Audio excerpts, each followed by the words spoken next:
बहुत बहुत स्वागत है आप सभी का आपके अपने YouTube channel Shukla study point में। मैं शिवम शुक्ला आप सभी दोस्तों का हार्दिक स्वागत करता हूं। बीए द्वितीय वर्ष परीक्षा है ये 2022 की, अर्थात ये 2022 का आपका पेपर है। बीए सेकंड ईयर जिसको आप बोलते हैं, तो बीए सेकंड ईयर अभी द्वितीय वर्ष, ठीक है। तो उसी का ये पेपर है एग्जामिनेशन 2022 का। अर्थशास्त्र का पेपर है, यानी इकोनॉमिक्स का प्रथम प्रश्न पत्र है। ये भी बात जान लीजिए, यानी कि पेपर फर्स्ट है, यानी कि पेपर वन। ओके, तो ये पेपर वन का क्या नाम है आपकी? तो पेपर वन का नाम है राष्ट्रीय आय विश्लेषण, मुद्रा एवं बैंकिंग। इसका मॉडल पेपर हमने दे दिया होगा, आप लोगों ने देखा होगा। पेपर टू का मॉडल पेपर जल्द ही दे दूंगा, और वैसे आप देखेंगे तो पेपर टू के 2021 का जो मॉडल पेपर पड़ा हुआ है सफिशियंट है आप लोगों के लिए, वो देख लेंगे, आपका बहुत ज़्यादा तैयार हो जाएगा। तो आप 2021 का मॉडल पेपर देख लीजिएगा। एक महासंग्राम वीडियो नाम से हमने रिवीजन क्लास के तौर पर चलाया था, उसको भी देख लीजिएगा। तो ये दो लेक्चर अगर आप देख लेंगे निश्चित तौर पर आपका तैयार हो जाएगा। बाकी 2022 वाला मॉडल पेपर मैं जल्द ही पेपर टू का दे दूंगा। ओके, तो इसका क्या नाम है? National income analysis, money and banking. आइए देखते हैं कि कौन कौन से प्रश्न पूछे गए थे। आप देखेंगे लगभग सभी के सभी प्रश्न आपके अपने यूट्यूब चैनल पर डाले गए मॉडल पेपर से आए हुए होंगे। ओके, समय आपको 1.5 घंटे का दिया गया था। ये है पेपर जो है महात्मा गांधी काशी विद्यापीठ का। ओके, ये बात आप ध्यान रखेंगे।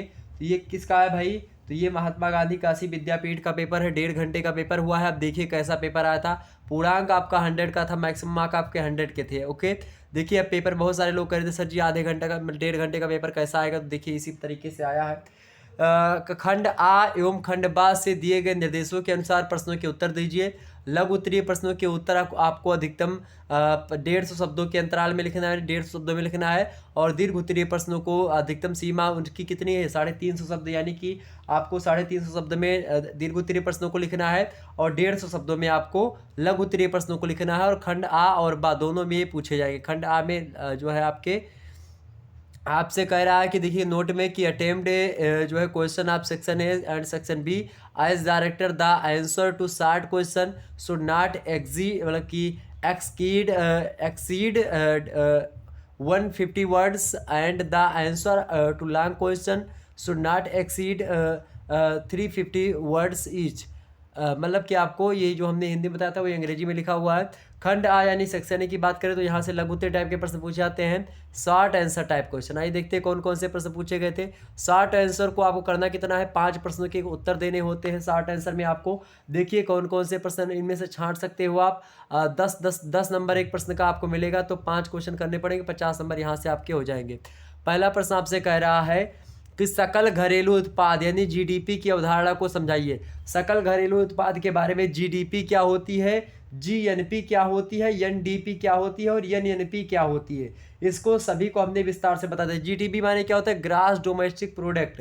और यहीं पर एनडीपी एक होती है, एनडीपी नेट डोमेस्टिक प्रोडक्ट। एक होती है क्या आपकी? जीएनपी। ओके, तो यह क्या? ग्रास नेट प्रोडक्ट, क्या grass national grass net product हो गया। ओके, तो इस प्रकार से आपका, और इसके बाद में फिर एक होता है एनएनपी। एनएनपी माने क्या होता है? नेट नेशनल प्रोडक्ट, या फिर हाँ okay, net national product, grass national product, यानी कि आप देखें सकल घरेलू उत्पाद, सकल राष्ट्रीय उत्पाद। ओके, तो इसके बारे में हमने विस्तार से आपको समझा दिया है, आप लोग देख लीजिएगा। उसमें हमने पूरा का पूरा कॉन्सेप्ट क्लियर किया होगा, जीडीपी और जीएनपी, एनडीपी और एनएनपी का। ओके, अंग्रेजी में कह रहा कि explain the concept of grass domestic product. Okay, अगला प्रश्न इसके बारे में बताया था हमने। आ गया अगला प्रश्न, मुद्रास्फीति के मुख्य कारण क्या है। मुद्रास्फीति के मुख्य कारण के बारे में, उसकी विशेषताओं के बारे में सब बता दिया है। मुद्रास्फीति के बारे में, उसकी स्फीति क्या होती है, अपस्फीति क्या होती है, यानी मुद्रा संकुचन, मुद्रा विस्तारण की, ये सब क्या होता है पूरा हमने बता दिया है।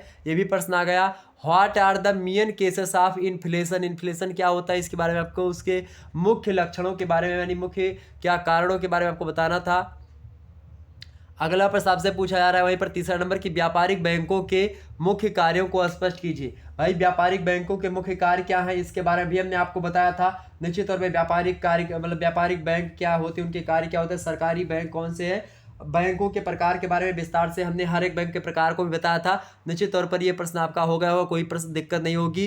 दिया गया था कि explain the main functions of commercial bank, ये भी आपका हो जाता, कोई जो दिक्कत नहीं होती थी। वहीं अगला प्रश्न आपके समझ चौथा नंबर, व्यापार चक्र से आप क्या समझते हैं। व्यापार चक्र के बारे में भी हमने बताया था, ये भी प्रश्न आ गया, यानी कि what do you understand by trade cycle, इसके बारे में हमने बताया था। निश्चित तौर पर ये भी प्रश्न आपका पूछ लिया गया एग्जाम्स में। देखिए सारे के सारे प्रश्न आ रहे हैं, अभी तक जितने प्रश्न पूछा गया है पेपर में सब आया हुआ है मेरे मॉडल पेपर से। वहीं आगे देखते हैं भाई, अगला प्रश्न आपसे पूछ लिया गया है। देखिए 5वां नंबर, फिलिप्स वक्र क्या है। फिलिप्स वक्र के बारे में भी हमने मॉडल पेपर में रखा था प्रश्न, क्या है कि व्हाट इज फिलिप्स जो है कर्व, ये प्रश्न बहुत ही अच्छा है।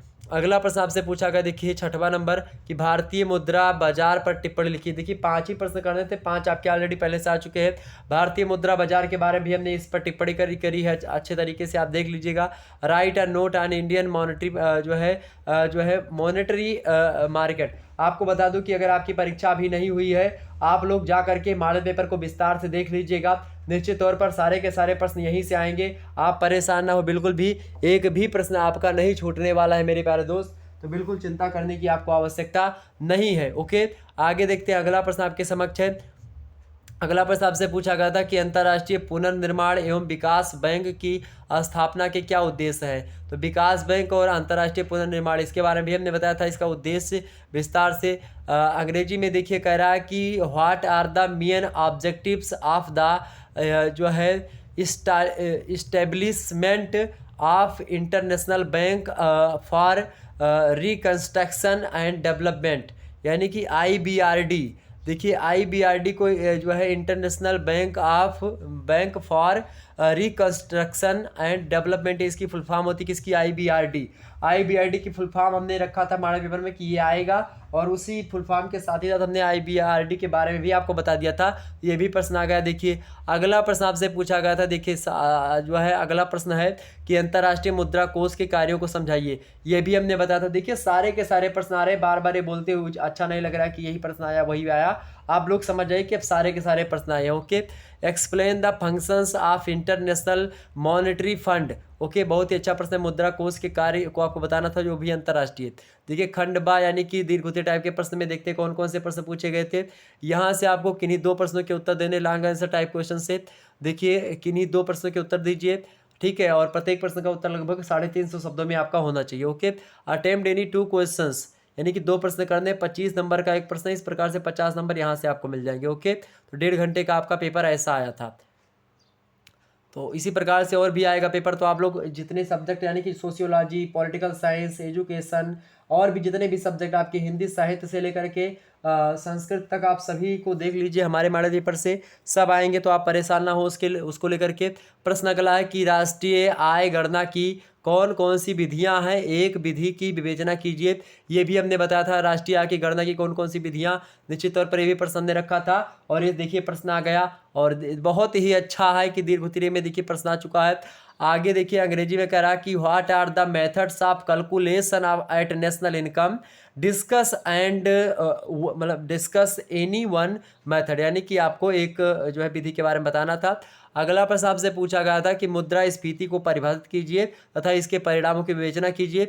ये भी हमने खूब विस्तार से आपको समझाया, एक भी इसका डाउट क्लियर, मतलब कि क्लियर, सारे के सारे डाउट क्लियर कर दिए, एक भी डाउट आपका बचा नहीं होगा।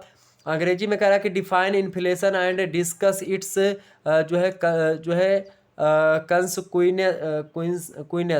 क्विनेसस। ओके, जो भी लिखा हुआ है इसके बारे में, यानी कि परिणाम जो है उसकी अंग्रेजी होती है, देख लीजिएगा प्रोनाउंस करके। अगला प्रश्न आपसे पूछा गया था। देखिए सारे के सारे प्रश्न आए हैं, एक भी प्रश्न आपका छूटा नहीं। तो आप सोचिए कि इस प्रकार से प्रबल दावेदारी एकमात्र वीडियो कर रही है शुक्ला स्टडी पॉइंट की। इसी प्रकार से हर एक क्षेत्र की बात है, अलग अलग यूनिवर्सिटीज़ के मॉडल पेपर, हमारे द्वारा बताए गए मॉडल पेपर से वहीं से प्रश्न आते हैं। निश्चित तौर पर आप अगर 1 घंटा 2 घंटा समय दे देंगे उस वीडियो में, लगातार देखिएगा, ऑनलाइन देखिएगा मेरे प्यारे दोस्तों, ये बार बार मैं बोल रहा हूँ, आप वीडियो डाउनलोड करके ना देखें, ऑनलाइन डाटा ऑन करें, वो देखें तो उससे ज़्यादा फायदा होता है। तो आप लोग जो है क्या करेंगे, ऑनलाइन ही देखेंगे, ज़्यादा बेटर रहेगा। मुद्रा परिणाम सिद्धांत के फिशर दृष्टिकोण की व्याख्या कीजिए। फिशर दृष्टिकोण, इसके बारे में भी हमने प्रश्न रखा था। अगला प्रश्न है आपके समक्ष, explain Fisher's approach to quantity theory of money. अगला प्रश्न है कि भारतीय रिजर्व बैंक यानी RBI के मुख्य कार्यों की व्याख्या कीजिए। देखिए इस प्रश्न के बारे में भी बताया विस्तार से, तो मुख्य कार्य भी हमने समझाए थे। अंग्रेजी में इसी प्रश्न का जो है कह रहा है कि explain the main functions of reserve bank of India. वही लास्ट प्रश्न आपसे कह रहा है, केवल 2 प्रश्न करने थे, 5 प्रश्न दिए गए थे। अगला प्रश्न कह रहा है कि क्रय शक्ति समता सिद्धांत की व्याख्या कीजिए। क्या क्रय शक्ति समता सिद्धांत, इसके बारे में भी प्रश्न हमने रखा था। देखिए कुल मिलाकर के सारे प्रश्न आए हैं। Explain the purchasing power of जो है पेरिटी थियरी। ओके, तो मोस्ट इंपॉर्टेंट ये प्रश्न थे। इन प्रश्नों को एक बार आप तैयार कर लीजिएगा अगर आपका पेपर अभी नहीं हुआ है तो। ये देखिए प्रश्न आ चुके हैं सारे के सारे। और भी जो भी पेपर आपके हो रहे हैं आप मेरे इसी व्हाट्सएप नंबर पर 9161 93 60 62 पर आप लोग व्हाट्सअप कर देंगे। जो भी महात्मा गांधी काशी विद्यापीठ का पेपर शुरू हो गए हैं तो उसके पेपर आप सेंड कर दीजिएगा। जिस भी विश्वविद्यालय से आप हैं उसका पेपर आपके पास हो रहा है। जैसे देखिए आप पुराना पेपर मत भेजिएगा, जो पेपर हो रहे हैं, जैसे कि जो पेपर हो रहे हैं उनका सेंड करिए, ताकि जो है हो सकता है कि वो पेपर हमने बता दिया हो, मुझे ध्यान ना रहे, फिर से वही बात बता दें आपको। तो ये बात ध्यान रखेंगे। जो पेपर जो है अभी ताजे में हुआ आप डेट डाल दीजिएगा पेपर में और भेज दीजिएगा। ज़्यादा बेटर रहेगा अगर पीडीएफ, जैसे कि ये जो पेपर हमारे मेरे पास आया था वो पीडीएफ में आया था, उसका बहुत बहुत धन्यवाद जिसने भेजा है। तो ये पीडीएफ में आया था तो इसे देखिए फटा नहीं है, क्लियर दिख रहा है। बाकी जब वहाँ से आप फ़ोटो भेजते हो तो वो फट जाता है फ़ोटो और क्लियर नहीं दिख पाता सही तरीके से, तो उसको प्रोनाउंस करने में दिक्कत भी होती है और दिखाई नहीं पड़ता सही तरीके से। तो आप लोग ऐसा करेंगे पीडीएफ बना करके सेंड कर दीजिएगा। मिलते हैं फिर नेक्स्ट वीडियो, तब तक के लिए जय हिंद जय भारत। आप सभी का बहुत बहुत धन्यवाद हमारे से जुड़ने के लिए। धन्यवाद।